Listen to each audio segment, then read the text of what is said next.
All right, this is a little bit more of what I was talking about the other day. This is more on the political side.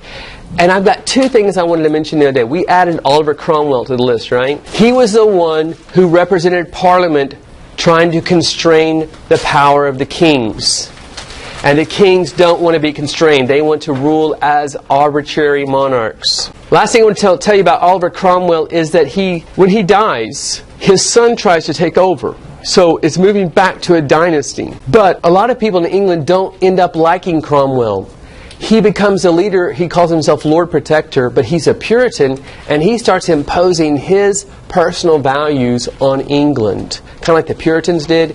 He closed down the theaters. He enforced Sabbatarian laws. He began to rule arbitrarily himself. And so the people are thinking, gee whiz, how do you get a good leader around here? Everybody who gets power doesn't want to rule with Parliament. And he starts getting rid of elements of Parliament that he doesn't like. When his son tries to take over, Parliament says, this is a bad deal. Let's go back to monarchy. And so they invite Charles I, right? He was the one who had the war and got his head cut off. His two sons had fled to France, where they lived with Louis XIV. That's going to be Charles II and James II. So they come back. Charles comes over in about 1662, and he becomes King of England. Now, he is favorable to Catholicism. While they've been gone, while Cromwell was there, they passed a law saying that Catholics can't hold office. And Catholics have very limited political rights. And they did that because they equated Catholicism with top-down hierarchy that looks like absolutism.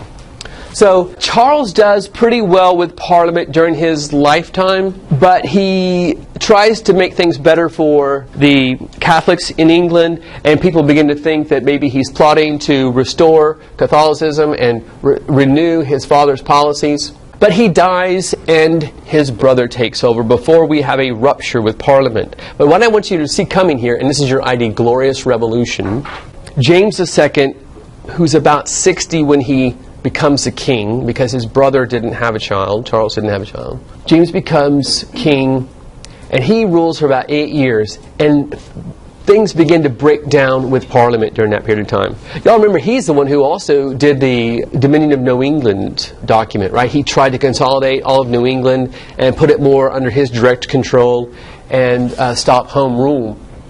He's also annoying Parliament back in England.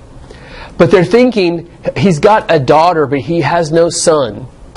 And they're thinking, maybe the last of the Stuarts will just die, and his daughter Mary, and Mary's husband William, who live in the Netherlands, will come be our king, and maybe we can work with them a little better. They're Protestants. Well, James has remarried late in life, and the announcement comes out of that she's pregnant, right? And so, well, they're going, oh, gee whiz, we were hoping, and then he has a son, and now they're thinking, well, that son his father won't live long, and there'll be a regency, and these guys are surrounded by Catholics and absolute monarchs types. And so the Glorious Revolution in 1688 is when Parliament says, we can't have any more Stuarts. You guys have got to go. And so they rebel against James. They're getting ready to have a coup against him. James gets wind of it, and he flees England, and he goes to France. It's called the Glorious Revolution for a couple reasons. There was no civil war that took place over it. But the bigger thing is it results in the development of constitutional government or monarchy. Do y'all think democracy is a good idea? And that it's been beneficial to most countries? As opposed to having arbitrary monarchs and emperors? Okay. All right, cool. Well, and that's the case, and you think that was a good thing that happened, this is the moment where it's happening. And it's happening in England. William and Mary are invited to come take over after James gets run out. I don't know if she had any compunction about that or not. She's taken over for her dad, who's been put to run. Parliament invites them to come, and they say, we'll do it. We'll become the King and Queen of England. And they say, cool.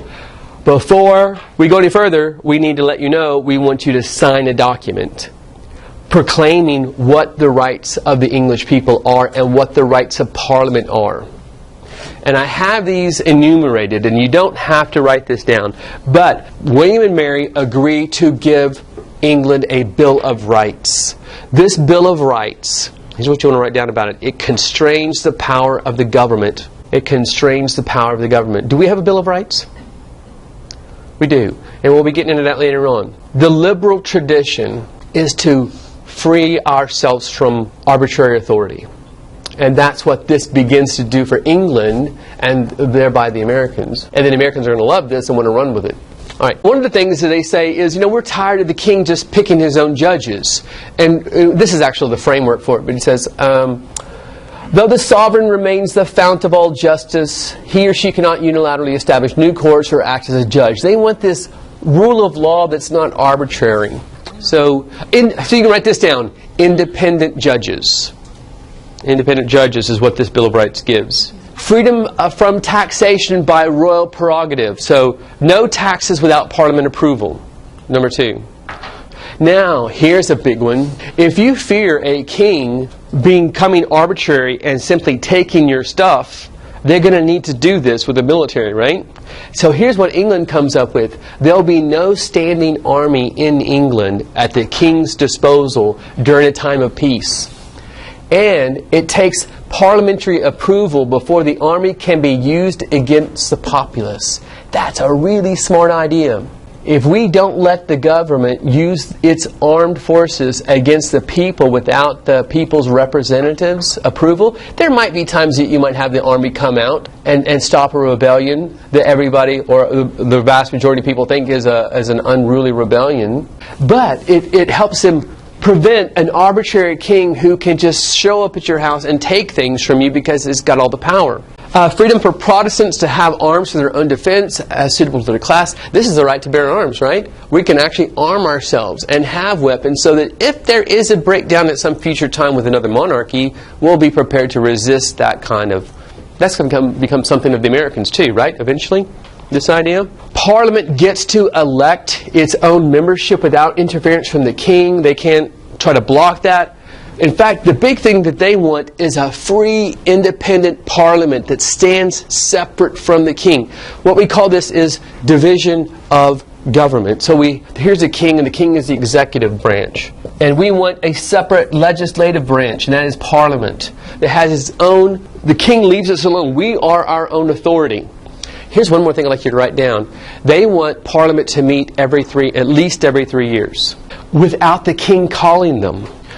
That's what we end up with in America. Our Congress shows up at a certain day every year, and they convene their own session. They don't need the president to come over there and say, I now convene the United States Congress. Right? Congress itself takes care of itself. Based on what, by the way? When do they know when to meet?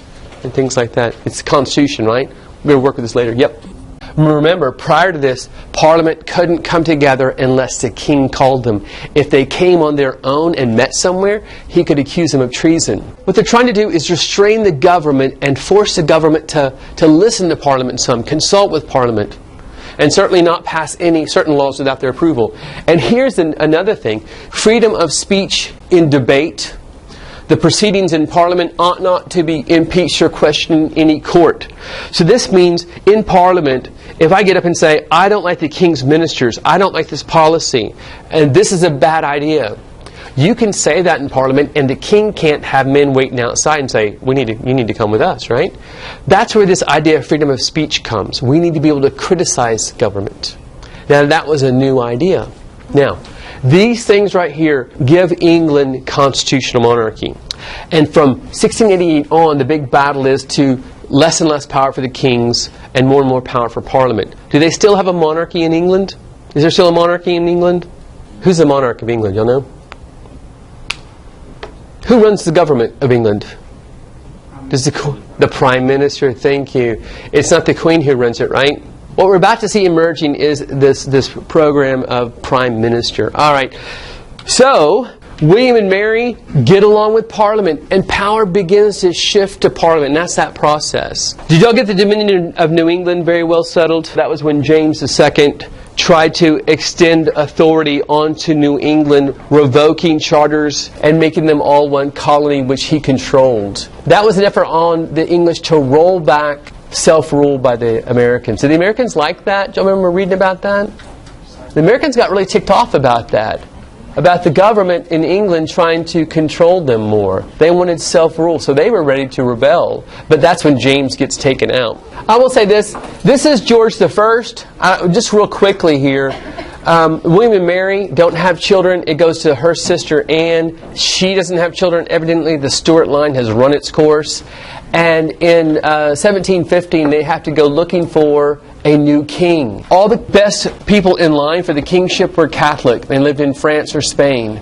And England's going, gee whiz, we don't want to go back to that. So they pass a law saying only a Protestant can be the monarch of England. The top-ranking Protestant, probably like number 40 on the list of inheritability of the throne, is this guy named George, who lives over in Germany, in Hamburg.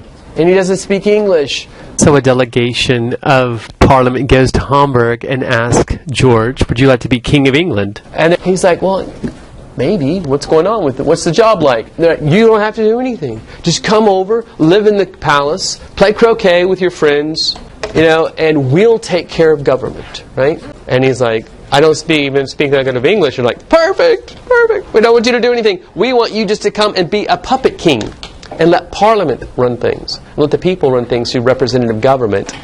So that's where we get on that track. And that's what gives us democracy. And America will take it off to new heights.